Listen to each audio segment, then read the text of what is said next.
Good day mga ka-sports natin dyan. Zeus Coffee kontra nga sa defending champion Creamline Cool Smashers sa set 1 pa lamang ng kanilang salpukan ay nagkakainitan na. Zeus Coffee nakauna agad ng 1 puntos dahil yan sa napakalakas na powerful attack nga ni Ana Devere. Courtney Xuan gumanti naman ng scores, pero kakaiba talaga ang import ng Zeus Coffee kung saan sunod-sunod nga nagpakawala ng puntos, kung kaya nakalamang nga sila ng 3 puntos. Alyssa Valdez at Tots Carlos nakapuntos naman sana, ngunit sumablay naman ang set nga ni Kyle Negrito kung kaya nagka-error nga si Tots Carlos. Sa kasalukuyan sa first technical timeout ay nakalamang na nga ng 3 puntos ang Zeus Coffee. Patuloy na maganda ang nilalaro nga ng Zeus Coffee, lalo na itong si Ana Devere, maging itong si Nogales ay nakikipagpukpukan rin sa kanyang mga quick attack.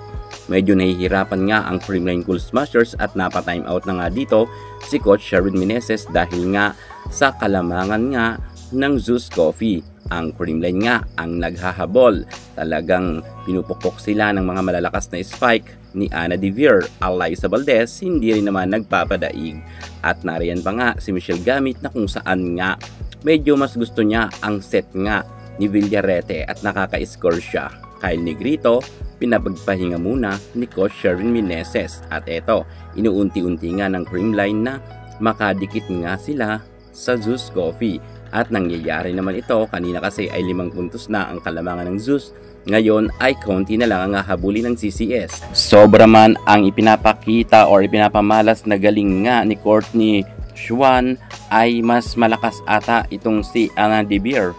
Dahil nga nakalamang kanina ang Zeus Coffee ng 6 na puntos. Pero hinabol nga ito nila Tots Carlos at ito ang sinasabi natin na literal talaga na pinagtulungan ng Creamline players. Lahat sila ay meron ambag, wala ngayong bumuhat. Kung dati si Courtney Xuan nga ay talagang buhat na buhat ang Creamline, pero ngayon lahat ay meron ambag. Rosemary Vargas na itabla niya nga yan dahil sa kanyang 2 service ace. Grabe rin talaga ang ipinamalas ng Michelle Gamit sa huling laban at ni Kyle Negrito. At tinapos nga nila ito sa score na 25 at 27. Akalain nyo, panalo na sana ang Zeus Coffee, nasilat pa ng Creamline Cool Smashers. Congratulations, panalo ang Creamline sa set 1.